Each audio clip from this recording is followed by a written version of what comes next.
Nó mở biên quá chúa ơi, lao bò ngô đấy.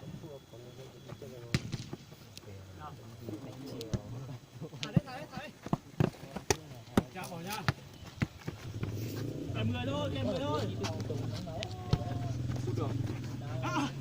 Không về à? Về ở giữa không ơi?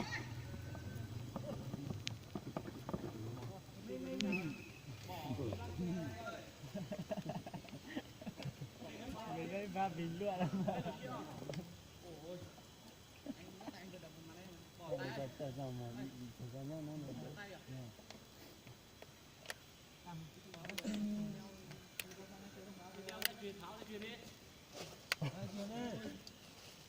Sáng nay mọi người thế mà thông báo mà để tháo lắc tay các kiểu không? Tháo đi. Tháo của tao hết này. Lao thì lao được, tháo không được. Tháo.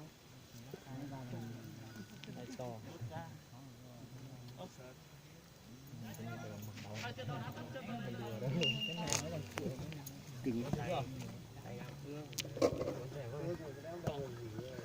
Người đây nè.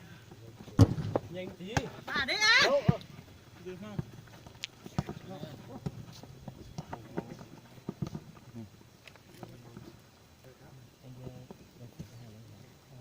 Anh về nhà.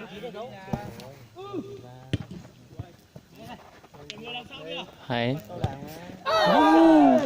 Yêu chuyển đi thằng xí thì không học được đâu, ra trường rồi. Mà không vậy mà.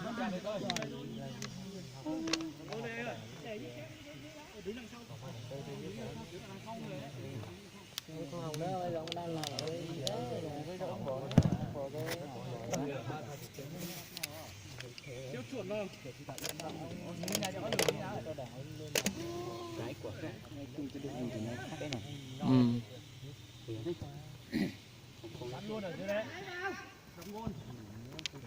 Ôi. Chậm rồi, cái chân của mày hơi cái ơi. Đã thoải mái cái chân thôi. Chân xuống đi. Ủa đi đây.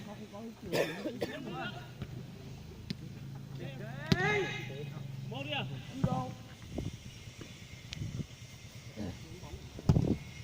Đẹp đấy. Chậm thôi. Đây.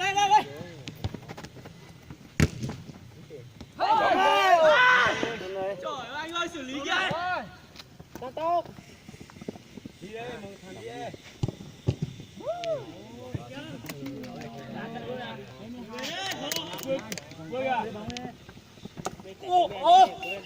Số nó cắt thì là nó bị chặt thế nó cắt nó từng lần thì đi vào có chơi thế là tôi rồi.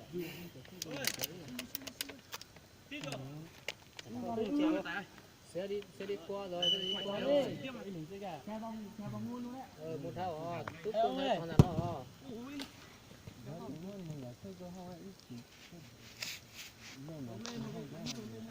Tám người nhá.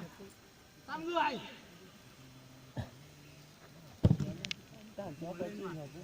Vài người đấy.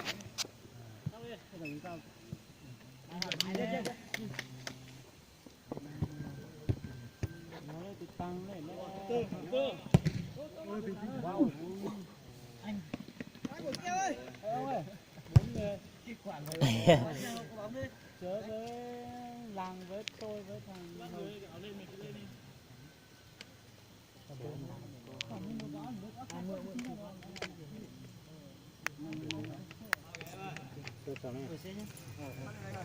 Đi đường này nhá.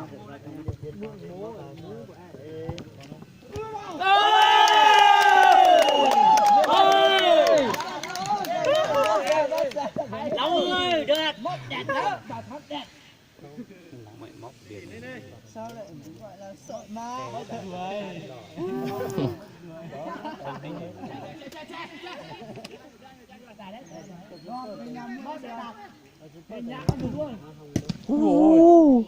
Đấy là hồng đấy. Còn về nhà ơi, cái người.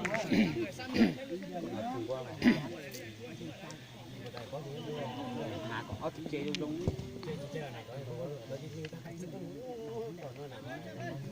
có chữ buồn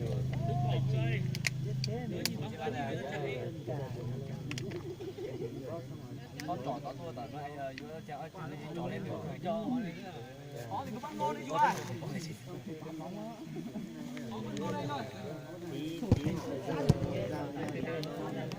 phá lên cố lấy được nữa cố lấy nhìn người rất là khoảng cách, rất là mong manh, bàn là một bàn thôi rất là mong manh. Cú lên, lên nhanh đi. Sau cú lên. đá câu lên Nhanh đi. đá thẳng gol vào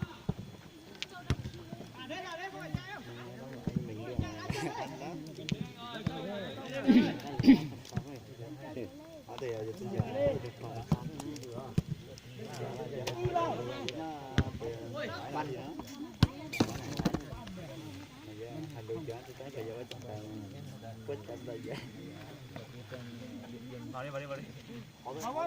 đi anh vào đi anh ơi anh vào đi mong nó tốn ui dồi